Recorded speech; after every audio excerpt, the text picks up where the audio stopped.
My kid came home with a busted lip and a bruise the size of a grapefruit, and the school had the nerve to tell me he was the problem because of a damn sweatshirt. They said it made him look dangerous, like some kind of thug roaming the halls of our quiet little suburb. But the real danger, that was me. His dad, a guy who spent half his life teaching people how to break bones without blinking. Hey, I'm Jake, just a regular guy running a small MMA gym in Willow Creek, a sleepy town where the biggest drama is usually who parked their RV too close to the curb. Drop a comment and let me know where you're tuning in from. I'm curious. Anyway, this story starts a few months back when my son Ethan shuffled through the front door, his usual teenage chaos replaced by this eerie quiet. No slam backpack, no tall shoes, just silence. I was chopping onions in the kitchen when I caught sight of him half hidden in the hallway shadows, one hand clutching his stomach blood, smearing the corner of his mouth. His cheek was swollen, already purpling, but what gutted me wasn't the bruise, it was his eyes. Hollow, like someone had hit pause on his soul and left him stuck there. "Ethan, what the hell happened?" I asked, keeping my voice steady, though my chest was already burning. He didn't answer, just pulled a crumpled yellow slip from his pocket and slid it across the counter like it was evidence in a murder trial. Disciplinary referral, aggressive behavior, suspended for wearing disruptive attire. I read it twice, let out a laugh, not a real one, more like a "you've got to be kidding me" snort. "You hit someone?" I asked, already knowing the answer. He shook his head, barely whispering, "Didn't even talk to anybody." My wife Sarah walked in, arms full of laundry, and the second she saw Ethan's face, the clothes hit the floor. "Oh my God, baby, what happened?" She rushed to him, hands hovering, but he flinched, not scared, just done being touched. Sarah turned his face toward the light, gentle but firm, and I just stood there gripping the counter because if I moved, I was afraid I'd break something. Last time I saw blood on Ethan, he was 13, taking a bad jab in the gym. I told him, "Swallow the pain, kid, it's fuel." Now watching him stand there, jaw clenched, eyes dead, I hated myself for ever saying it. "Who did this?" I asked, voice flat. He hesitated, then muttered, "Tyler." "Tyler Grayson." Sarah froze. Grayson. That name hit like a cheap shot. Tyler was the son of Linda Grayson, the HOA queen bee who ruled our cul-de-sac like it was her personal fiefdom. Linda, with her fake smiles and her clipboard, had been gunning for us ever since I put up a sign for my gym.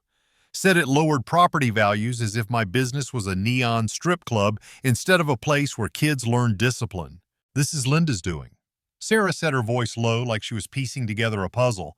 "She's not just protecting her kid, she's trying to erase Ethan." I nodded. "Tyler's the fist, but Linda's the one swinging it." Ethan slumped onto the stairs, pressing his sleeve to his cheek. "They don't care who started it," he said, "just who looks scarier after." I crouched in front of him, looked him dead in the eye. "You didn't do anything wrong, kid." He just shrugged like it didn't matter, and that shrug, it cut deeper than the bruise. Then came the knock. 2 HOA drones and crisp polos stood on my porch, one clutching a clipboard, the other puffing his chest like a wannabe bouncer. Mr. Carter, clipboard guy, flashed a smile that screamed, "We're watching you. We're here about your son's aggressive attire. It's caused some concern." I took their letter, folded it, and shut the door in their faces. Sarah shook her head. "They're not even pretending anymore." I leaned against the wall, the heat in my chest simmering. "They want me to lose it, Sarah. That's their whole play." 10 minutes later, my phone buzzed, my buddy Mike's voice like gravel. "Who do I need to track down?" I glanced at Ethan, still silent, still holding it all in. "Not yet," I said. "If I snap now, they get the story they want." Mike paused. "You sound calm, man. That's the scary part." That night, I got a text from an unknown number. "Wear that sweatshirt again and he won't get up next time." My jaw tightened, my hand curled into a fist before I could stop it. Sarah read it over my shoulder, and the silence between us said everything. A few days later, the bruise on Ethan's face faded to that sickly yellow, but he moved different, smaller, quieter, like he was trying to disappear into his own hoodie. That's when I knew Tyler hadn't just hit him. He'd planted something darker, something I couldn't punch away. Sarah tried to fix it with love, his favorite tacos, a new sketch pad, little notes in his lunch with doodles from when he was a kid. Ethan smiled, but it never reached his eyes.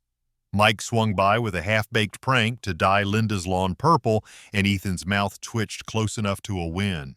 Then the HOA upped the ante. A letter arrived, no return address, just Linda's smug watermark. Petition to review residency.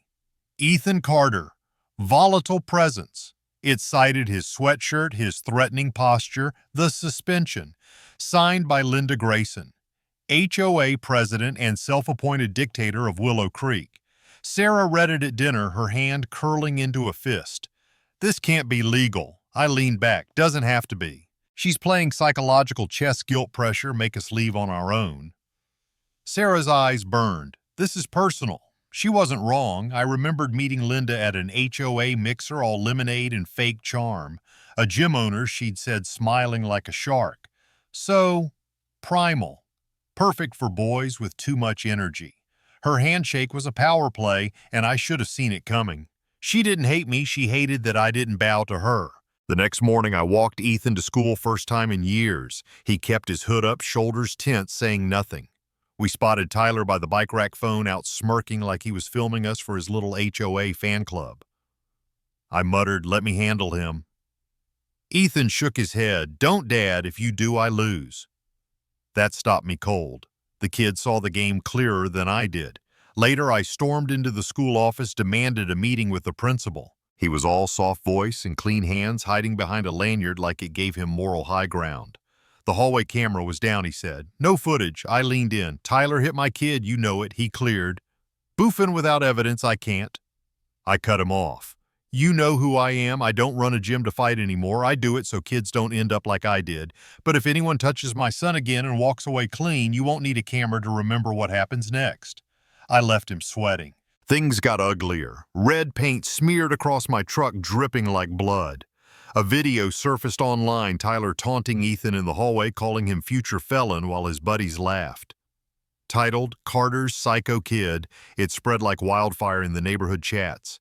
Ethan saw it, stared at his phone, and asked, "Do people really think I'm like that?" That question broke something in me. I hit the gym that night, pounded the bag until my knuckles bled, screaming into the concrete until my throat gave out. Mike found me, handed me a flash drive. Karen's playbook, he said. It was HOA security footage. Linda in a meeting, cool as ice. We create a pattern of disruption.